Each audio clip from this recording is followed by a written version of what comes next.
Good evening, I'm Dennis Ward, and this is Face to Face.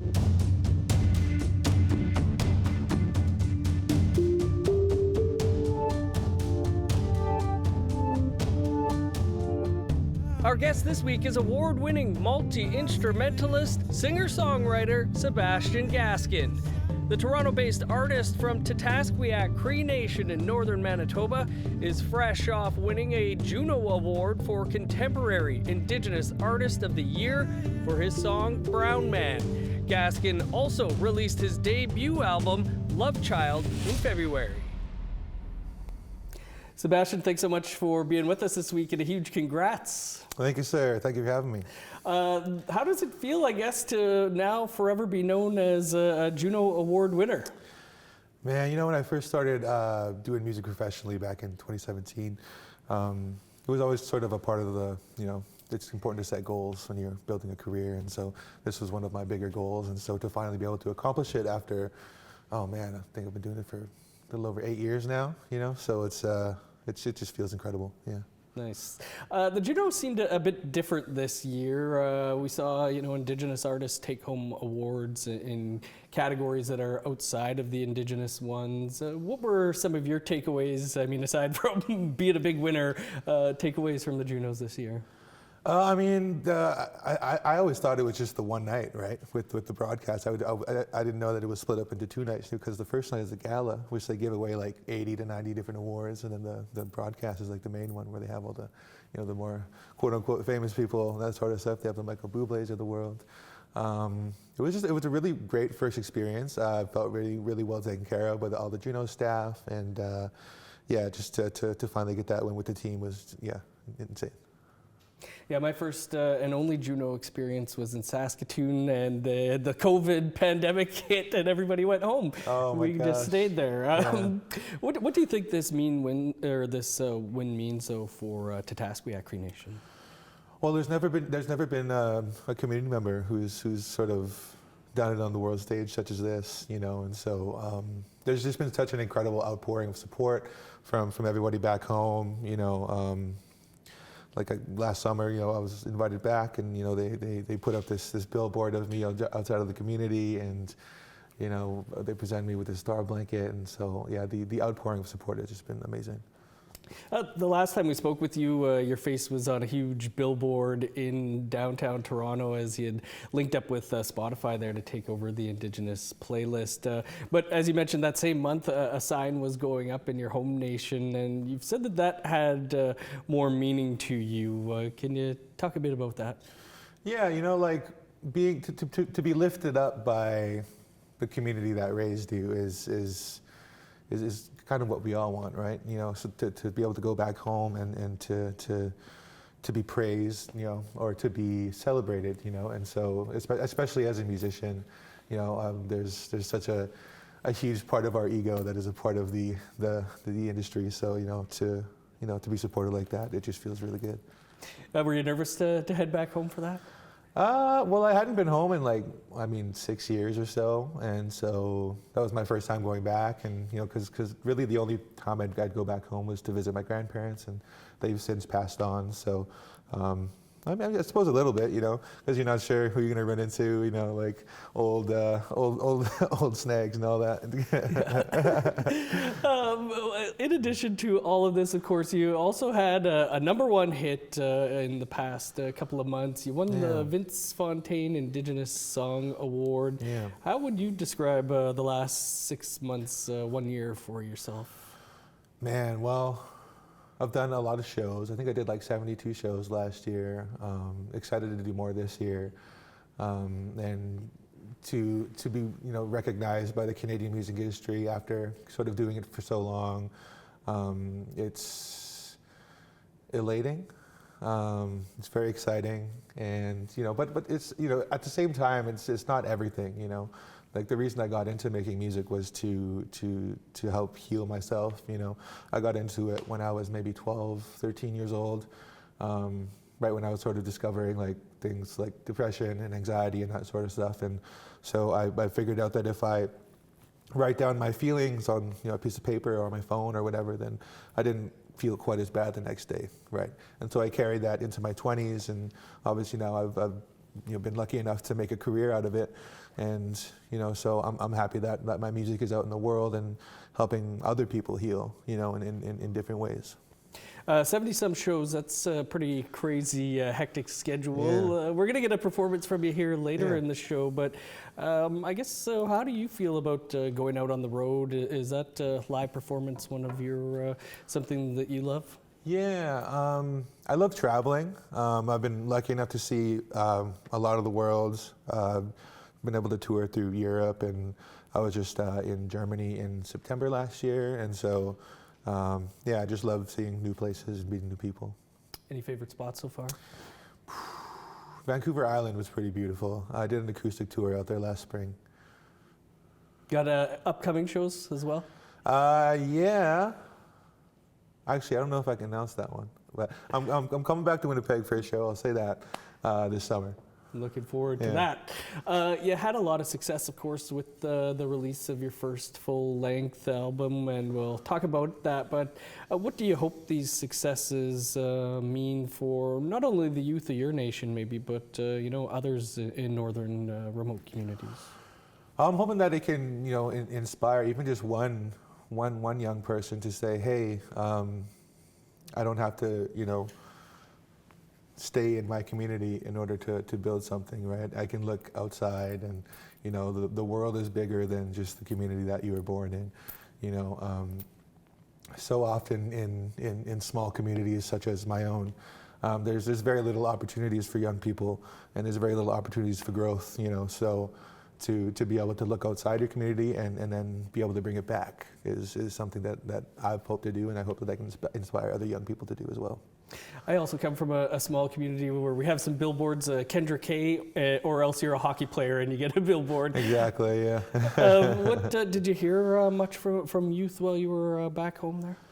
Yeah, so it was for a youth conference actually. There's unfortunately been a lot of mental health crises, and there's been like some drug issues back in Taskrak. So our leaders have been trying their best, to uplift the youth, and so to be able to go back there and sort of tell them a little bit about my story and how I grew up here, and now I've been able to go and see the world and play these beautiful venues and all this kind of stuff. I've had lots of kids come up to me and say like, "You're my hero," or like after I'll do a speech, they'll like come up and say, "Can you like sign my shoe or like sign my hat or whatever?" And it just feels really cool. As somebody who's gone through those struggles, what does that mean to you to have people come up and ask for your autograph? It's always a trip, I mean, obviously it feels very cool, but it's just like, I never thought I'd be in this sort of position. Good stuff, Sebastian. Much more to talk about here on Face to Face. We just have to step aside for a quick break, and then we'll continue the conversation here with Juno Award winner Sebastian Gaskin. Stick around. Not like the one you showed me. Not like the one you showed me. I wish that things had stayed the same, but not with the way it's going. Not with the way it's going.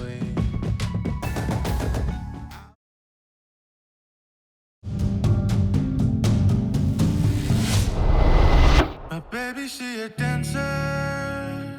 Yeah, my baby, she a cancer. And she got me so enamored. Yeah, she got the golden standard. And she hold me down when I'm touching road. Give it to me dirty when I'm getting gold. Give it to me straight when I'm acting so. I like character when I'm out the door. Welcome back to Face. We're lucky enough this week to have our guest, Juno Award-winning artist Sebastian Gaskin. And Sebastian, I guess, taking some steps back here now, and how you first got introduced to playing and writing music. Yeah, so my mom is a guitar player and singer, as well as my father, my late father, Jody Gaskin. He was a touring musician back in the 90s. with like Eagle and Hawk and that sort of group. So they toured all throughout Europe and South America and all that kind of stuff. And I grew up listening to my mom play like old country records around the house. Pretty much all of my aunts and uncles play the guitar as well. My grandma and my grandpa played guitar. My grandma was a gospel singer in Titasqueac, so she was a part of that sort of group of women who would sing at the funerals and when families were grieving and that sort of stuff. So I was always surrounded by it. Granny always had the radio playing, when she was cooking or whatever, doing stuff around the house. So it was always around me, and I kind of feel like it was a bit in my blood, to sort of follow this path. And it was kind of always around my life, so it felt like a natural thing to go into it, yeah. Yeah, for sure. So on Apple Music, you were asked to talk about your top 3 all-time favorite albums. 2 of the ones that you mentioned are likely in my top 10 as well. Coheed and Cambria's Second Stage, Turbine Blade. Their new album's great, by the way, if you haven't had a chance to listen to it. They're best in 20 years. And Drake's Nothing Was the Same, the last great Drake album, in my opinion. What are some of your other big influences out there? Lately, I've been listening to this incredible soul band out of Australia called the Teskey Brothers. They have a really wonderful album called Run Home Slow. Crazy voice on the singer. Another one of my influences, I guess, would be like John Mayer. Big fan of John Mayer. Stevie Ray Vaughan. Because I sort of started off on playing the guitar, and a lot of my songs are written on the guitar. So I really love a lot of guitar-based music, like folks like Joe Bonamassa and obviously B.B. King and the greats like that. So, a lot of musicians that we have on the show, when they talk about growing up, listen to a lot of country music back home. What were some of the things spinning on the record player, cassette tape player, CD player for you? Oh, Alan Jackson, Jody Messina. Who else? Shania Twain, of course, was a huge part of the household. That whole 90s country, hard to get away from that one. Yeah. I read that you kind of shied away at first from talking about your indigeneity in your lyrics. What changed? Well, I started therapy. And I sort of came to the conclusion that, like, why am I sort of excluding this huge part of myself out of my music, and the answer to that was when I first started, I simply didn't want to be pigeonholed as the quote unquote Indigenous artist, and I wanted simply my music to speak for itself, and so it was around 2020 when we all had a lot of introspection, I'm sure, going on. We were all isolated and stuff like that, and so I had that thought, like, why am I excluding this massive part of who I am out of my music? And after going through, months of introspection, all that kind of stuff, I wrote this song called Medicine. And, the chorus is very blatantly, like, pulled from, like a Cree round dance song, and that ended up becoming, like, one of my most well-known songs to date. You mentioned therapy. A lot of artists say that music is their therapy. Is that kind of a way you feel as well? Absolutely, yeah. A lot of my music is very autobiographical in nature, and I use it to help me process my emotions and my trauma and that sort of stuff. Like, I've written songs about the death of my grandma, or like the death of my Auntie Bev and that sort of stuff, and so. It's a very helpful tool for me. Ever get nervous sharing those private stories, I guess, with the world? I used to be really precious about my songs. I used to be like, I don't really want to share this one with the world. There's a couple songs on Love Child that are like that. For example, Shadows was one of those songs. And it was sort of meant to be like a personal diary entry that no one was supposed to hear. But then I showed my manager the song, and then he was like, no, we're putting this song out. Like, we have to show people this song, So it's, it changes sometimes, but you grow as an artist, you grow as a person, and, I'd much rather share, parts of me that hurt in the hopes that it can help other people heal. With a song like that, do you get feedback from listeners? A song that you didn't want to share, but that's out there now? Yeah, funnily enough, those are the songs that end up getting the most comments. Like, oh, this song helped me get through so and so when I was going, that sort of stuff. So. Do you feel, I guess, 7 or 8 years in the music industry, do you feel like it's been an accommodating, safe space for an Indigenous person? For the most part, yeah. I think I have a bit of a different experience because I'm like a large man, so like compared to the experience of an Indigenous woman, it's very different, so in my experience, it has been. What are some of the artists out there that are inspiring you right now? Man, I gotta shout out my girl Tia Wood. She's killing it. My boy Sonny Knows Res Kids, Asanabi, of course, Morgan Tony, Amanda Rayon. I can go on and on, so there's just so many incredible Indigenous artists today. Yeah, a lot of those artists have really broken out in the last couple of years. Have you noticed in your 7 or 8 years a big change in the music industry? Yeah, I think there's more of a focus on content creation now, more than ever. That's the biggest change I've noticed. There's such a pressure to be active on social media and to be posting like 3 times a week, sort of thing. So. Yeah, that's the biggest change I've noticed. Well, we hope to give you some content here, but yeah, we hear that from everybody. They're like, oh, if I don't have a new song out every couple of months, then people just kind of forget about you. Is that a bit of a grind, I guess? 100%, but it's part of the job now, so either, you kind of get with the times or you get left behind, sort of thing, right? So, yeah. Aside from the Juno Award, obviously, was there a moment that really struck you as like, we're doing this, I've made it now, things are working?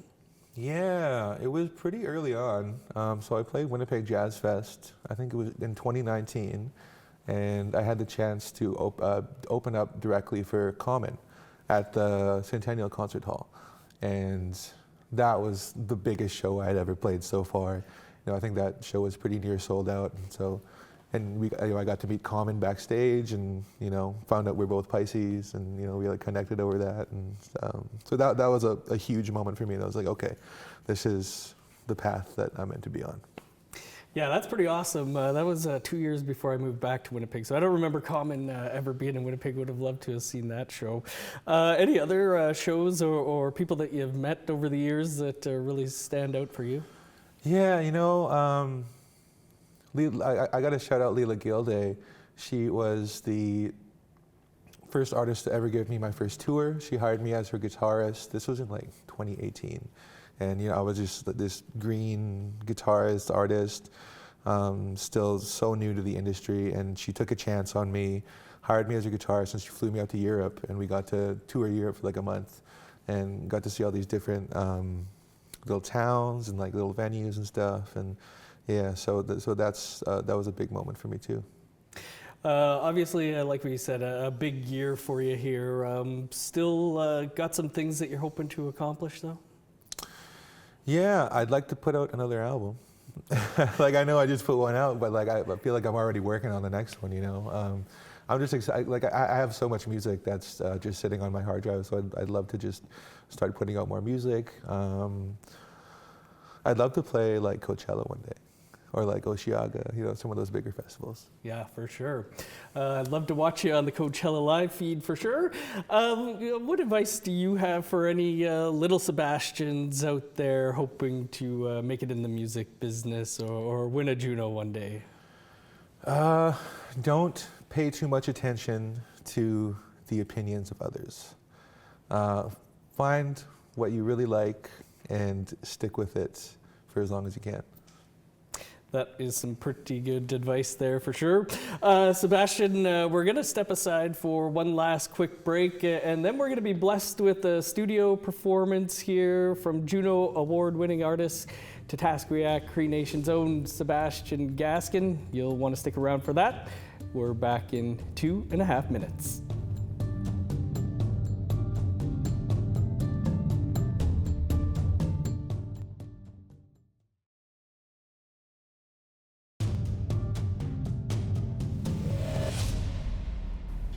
Welcome back to Face to Face. Our guest this week is Juno Award winner Titasqueaq Cree Nation's Sebastian Gaskin. Our thanks to Sebastian for sitting in with us this week. We're going to leave you tonight with a performance of Brown Man.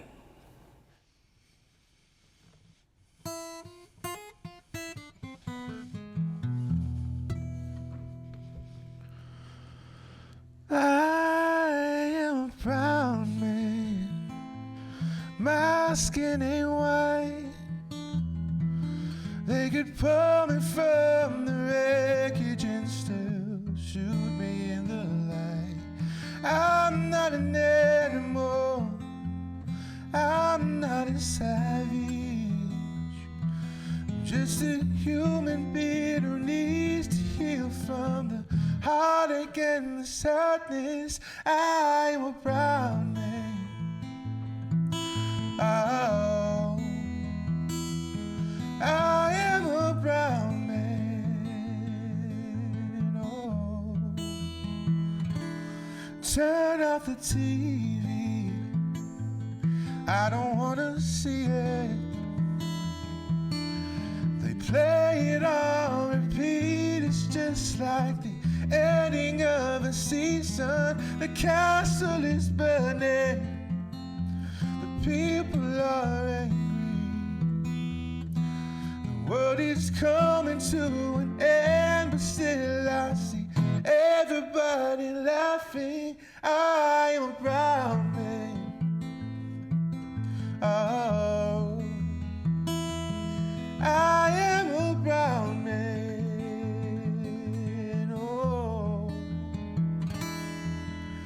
Someday we're gonna run far away from here. Love coming through the wood, hide away your tears. You've got everything I need. Melt away when you're near. Love, sleep inside my arms. Hide away from your fears.